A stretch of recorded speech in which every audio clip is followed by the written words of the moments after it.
प्यारे बच्चों, एक बार फिर से स्वागत है आपका मेरे YouTube चैनल पर। आज हम सीखेंगे कि किसी भी दी हुई लीनियर इक्वेशन के सॉल्यूशन कैसे फाइंड करते हैं। तो यहाँ पर जैसा कि लिखा है कि राइट 4 सॉल्यूशन, तो हम 4 सॉल्यूशन फाइंड करेंगे इन सभी इक्वेशंस के। चलिए शुरू करते हैं। Solution first part. सबसे पहले तो जो इक्वेशन दी गई है 2x + y = 7, इसको आप क्या करोगे बताओ? y in terms of x लिख लो, ज्यादा आसान रहेगा। क्यों? क्योंकि y के साथ कोई भी कोफिशिएंट नहीं है, तो आपके लिए आसानी रहेगी। यानी मैं क्या लिखूंगा, देखो y के नीचे y लिख रहा हूँ, y अपनी जगह है, इज इक्वल टू के नीचे इज इक्वल टू 7 अपनी जगह है, ठीक है। y अपनी जगह, 7 अपनी जगह, और ये जो 2x है इसको उठा करके मैं राइट साइड में भेज रहा हूँ, तो कितना हो जाएगा? -2x। बोलो कोई दिक्कत? लाइन समझ में आ गई? कुछ नहीं किया है, सिर्फ 2x को राइट साइड में शिफ्ट कर दिया, प्लस का था कैसा हो गया? माइनस का हो गया। अब क्या है, इसका सॉल्यूशन फाइंड कर लो। कितना आसान है। आपने ये क्या लिख लिया? ये लिख लिया आपने y in terms of x लिख लिया, ठीक है। तो अब क्या करेंगे? 4 सॉल्यूशन फाइंड करेंगे फॉर द गिवन इक्वेशन। तो टेबल बना लीजिए उसके लिए आप, टेबल फॉर गिवन इक्वेशन। हमें सिर्फ 4 सॉल्यूशन यहाँ लिखने हैं इस टेबल के अंदर। ऊपर लिखेंगे x, नीचे y, और मैं 4 ही स्पेस या 4 ही बॉक्स बना रहा हूं।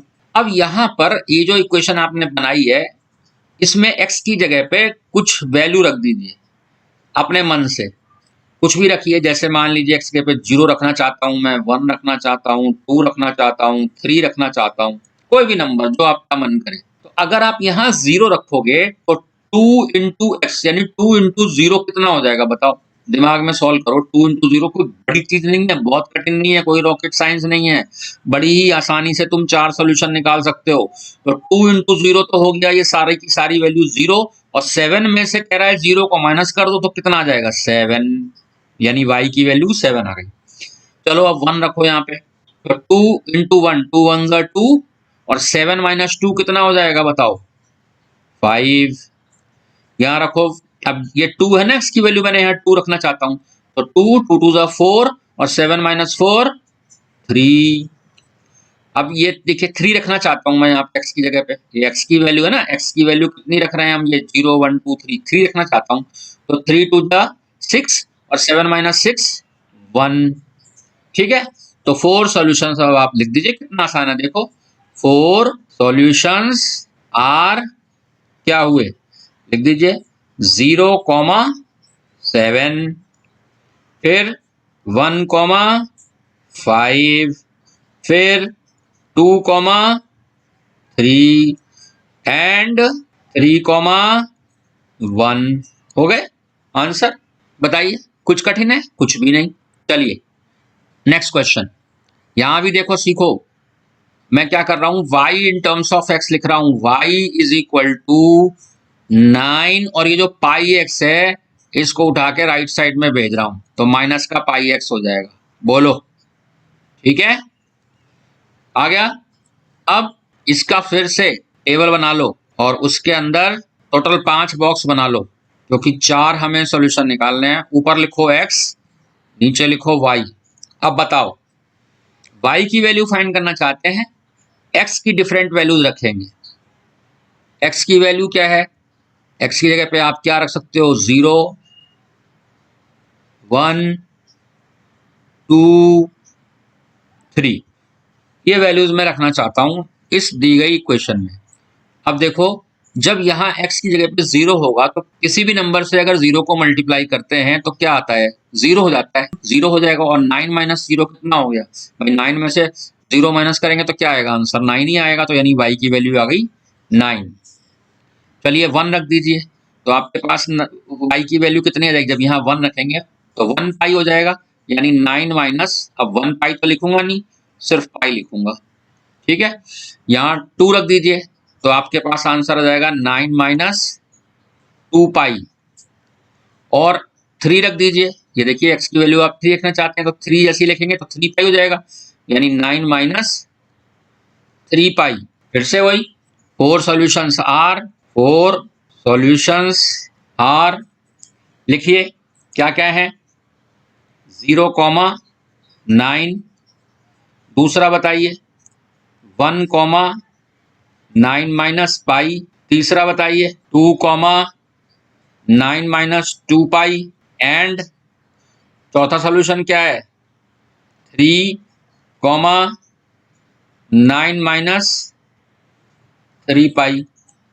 ये हो गए आपके चारों सॉल्यूशन आंसर। चलिए next part 3, x is equal to 4y। इसमें तो कुछ करना ही नहीं है, पहले से ही इक्वेशन बनी बनाई है। क्या है ये, already it is written in x in terms of y, पहले से लिखी लिखाई है, कुछ नहीं करना, सिर्फ वैल्यू रखना है। डायरेक्ट टेबल बनाइए। चलिए टेबल फॉर गिवन इक्वेशन, यहां भी मैं लिखना भूल गया, टेबल फॉर गिवन इक्वेशन लिख लेंगे ऐसे ही। अब टेबल बनाइए, यहाँ पे कितने सॉल्यूशन फाइंड करने, 4x y, और उसके बाद इसके 4 पार्ट कर दीजिए, 4 बॉक्सेस बना लीजिए। देखिए चलिए कितना आसान है। अब यहाँ देखो, अभी तक तुम x की वैल्यू रख रहे थे ऊपर, इसमें भी x की वैल्यू, यहाँ क्या है y है, और y की वैल्यू रखोगे तो तुम्हें x की वैल्यू मिलेगी। तो y की वैल्यू क्या रखना चाहता हूँ मैं, मान लो 0 1 2, अच्छा 3, कुछ भी ऐसे लिख सकते हैं, लेकिन चलो अब इसे मैं माइनस में लिख लेता हूँ। मान लो मैं यहाँ पे -2 लिख लेता हूँ, यहाँ पर अभी तक एक भी एग्जाम्पल माइनस का नहीं लिया है। चलो अब यहाँ देखो, इसमें इक्वेशन में y की वैल्यू जब 0 हो जाएगी तो 4 इंटू 0 कितना हो जाएगा, ये 0, x भी 0 हो गया।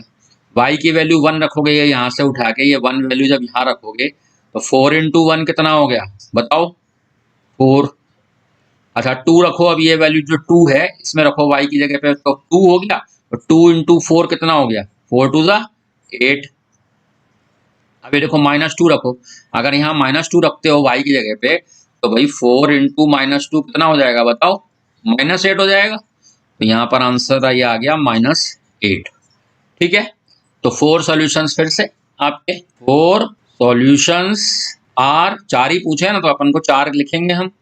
चलिए क्या है 0,0, फिर 4,1, फिर 8,2 एंड -8, -2।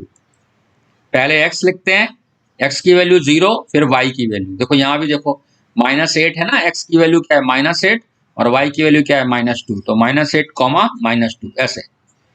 तो ये क्वेश्चन आपका कंप्लीट हो गया, क्वेश्चन कंप्लीट हो गया। लेकिन मैं यहाँ पर आपको कुछ बातें और बताना चाहता हूँ बच्चों। मैं तुम्हें एक एग्जांपल और देना चाहता हूँ। मान लो क्वेश्चन इस तरह से आ गई, suppose 2x - 3y is equal to 12। अब क्या करोगे, यहाँ पर तो x के साथ भी कोफिशिएंट है, y के साथ भी कोफिशिएंट है, तो हम x in terms of y लिखें या y in terms of x लिखें, है ना। ये जो सवाल है, मैंने तुमसे बोला था कि सबसे पहले तो दी गई इक्वेशन को या तो x in terms of y लिख लो या y in terms of x लिख लो। तो मुझे यहाँ क्या सुटेबल लग रहा है कि मुझे लग रहा है कि मैं 3y को, इस 3y को क्या करूं, राइट हैंड साइड में भेज दूं, तो ये प्लस का हो जाएगा, इधर से हट के हो जाएगा, नहीं हो जाएगा। तो अब मैं क्या करूंगा, देखो इसको क्या करने वाला हूं, 2x तो अपनी जगह है, इज इक्वल टू अपनी जगह है, 12 अपनी जगह है, और ये जो 3y है इसको इधर जब मैं भेजूंगा तो ये हो जाएगा प्लस का 3y। अब तुम क्या लिख सकते हो अगली लाइन में, देखो यहाँ ये x जो है, हमें तो x की वैल्यू निकालनी है, 2 नहीं चाहिए यहाँ पे, तो हम क्या करेंगे, x इज इक्वल टू, ये 2 जो मल्टीप्लाई में इसको डिवाइड में भेज देंगे, 12 प्लस 3y डिवाइड बाई 2। ठीक, अब ये x आपका अकेला रह गया, यहाँ कोई नंबर नहीं है। अब आप यहाँ पर y की वैल्यू रखते जाइए और x की वैल्यू निकालते जाइए। चलिए टेबल लिखेंगे अब इसके लिए, टेबल फॉर गिवन इक्वेशन। चलिए टेबल बना लीजिए साहब। पहला जो कॉलम है वो तो रहेगा x और y के लिए, इसके बाद 4 कॉलम और बना लेता हूं मैं यहाँ पे। x, इसमें y की वैल्यू रखनी पड़ेगी ना, क्योंकि इधर राइट साइड में आपका y है, और आप y की डिफरेंट वैल्यूज रखेंगे तो आपको x की वैल्यूज मिलेंगी। चलिए मैं यहाँ पर रख लूँ क्या, 0 रख लूँ। चलिए मैं y की वैल्यू 0 रखता हूँ। तो जैसे ही मैं, मुझे दिख रहा, अच्छा यहाँ एक चीज और है कि ये आपके लिए प्रॉब्लम एक खड़ी हो गई है कि नीचे डिवाइड में 2 आ गया है। ऊपर वाले क्वेश्चंस में आपने देखा वहां पर ये जो थे आपके कोफिशिएंट्स फ्री थे, ये जो क्वेश्चंस थे ना आपके, ये y आपने जो लिखा है यहाँ पर y, ठीक है ना, y जो लिखा है इन टर्म्स ऑफ x लिखा है, तो y यहाँ y के साथ कोई कॉफिशिएंट नहीं था, इसलिए y in terms of x लिखा। यहाँ पर भी y के साथ कोई कॉफिशिएंट नहीं है, मतलब कोई नंबर मौजूद नहीं है, इसलिए y in terms of x लिखा। और यहाँ तो ये ऑलरेडी लिखा था। लेकिन मैं यही बात समझाना चाह रहा हूँ कि लेकिन अगर इक्वेशन इस तरह से आ जाए कि 2x minus 3y is equal to 12, ये क्वेश्चन आ गया। अब यहाँ तो y के साथ भी कॉफिशिएंट है -3 और x के साथ भी कॉफिशिएंट है 2, उस केस में आपको ही डिसीजन लेना पड़ेगा कि हम कैसे कर सकते हैं इसको। आपको ही डिसीजन लेना पड़ेगा कि आप x in terms of y लिखें या y in terms of x लिखें। चलिए, अब यहाँ बस ये जो नीचे 2 जो है, ये जो कॉफिशिएंट होता है, जो x के साथ का कॉफिशिएंट है 2, ये दिक्कत पैदा करता है। ऐसे ही यहाँ पर ये 3 है, ये कहाँ चला जाएगा, नीचे डिवाइड में आ जाएगा। अगर आप लिखेंगे y in terms of x तो नीचे यहाँ क्या आता, 3 आता। ठीक है, तो जरा समझदारी से यहाँ थोड़ा सा काम करना पड़ता है इस केस में, कि जैसे यहाँ पे आप 0 लिखेंगे तो ये तो टर्म हो जाएगी 0 पूरी, 3 इंटू 0 कितना हो जाएगा 0, 12 प्लस 12 डिवाइड बाई 2 कितना आ जाएगा आंसर 6, x की वैल्यू 6 आ गई। अब यहाँ जैसे मान लीजिए आप 1 रख देते हैं y की जगह पे, ठीक है, यहाँ सोच समझ कर फैसला लेना पड़ेगा। वहां तो हम जैसे 0 1 2 3 4 5 कुछ भी लिखते जाते, क्योंकि यहाँ डिनोमिनेटर में 2 है, इसलिए थोड़ा सोचना समझना पड़ेगा कि ऐसा नंबर लो y का कि जो कि ये ऊपर ऐसा नंबर बन जाए y की वैल्यू रखने पर जो 2 से डिविजिबल हो। अब जैसे मान लो 1 रखते हो तो ये बन जाएगा 3 1 3, 12 प्लस 3 15, 15 डिवाइड बाई 2, 15 को 2 से भाग लगाओगे फ्रैक्शन आएगा, छोड़ दो। 2 रखो, 3 2 जा 6, ठीक है, ये इसमें क्या होगा 2 से डिवाइड हो जाएगा। देखो 3, यहाँ पर हम क्या रख रहे हैं, y की वैल्यू रख रहे हैं 2, y की वैल्यू रख रहे हैं 2, तो 2 3 जा 6, 6 प्लस 12 कितना हो गया बच्चों 18, 18 डिवाइड बाई 2 कितना हो गया 9। ठीक है, चलो और देखो, और रख के देखो। अगर यहाँ पर y की जगह पर हम रख लें, मान लीजिए -1 रखें तो क्या होगा, माइनस अगर 1 रखें तो क्या होगा, यहाँ -1 रखेंगे तो 3 इंटू -1 यानी -3, 12 -3 कितना हो जाएगा 9, और 9 बाई 2 फ्रैक्शन आएगा, नहीं रख सकते। ठीक है, -2 रखें तो, चलिए -2 रख के देखता हूँ। अगर -2 रखेंगे तो 3 -2, 3 का -2 से मल्टीप्लाई होगा कितना आएगा -6, और 12 में -6 कितना हो जाएगा 6, और 6 डिवाइड बाई 2 कितना हो जाएगा, 6 को जब 2 से डिवाइड करोगे तो कितना हो जाएगा 3। इस तरह से हम वैल्यूज रखेंगे, प्लस में भी रखेंगे माइनस में भी रखेंगे। अगर यहाँ चलिए y की जगह 3 रखते हैं तो 3 3 जा 9, एंड 9 प्लस 12 ऑड नंबर बन रहा है, 2 से नहीं कटेगा।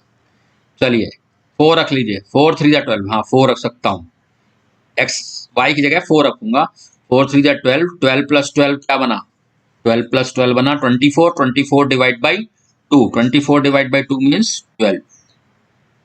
तो आपके 4 सॉल्यूशंस आ गए।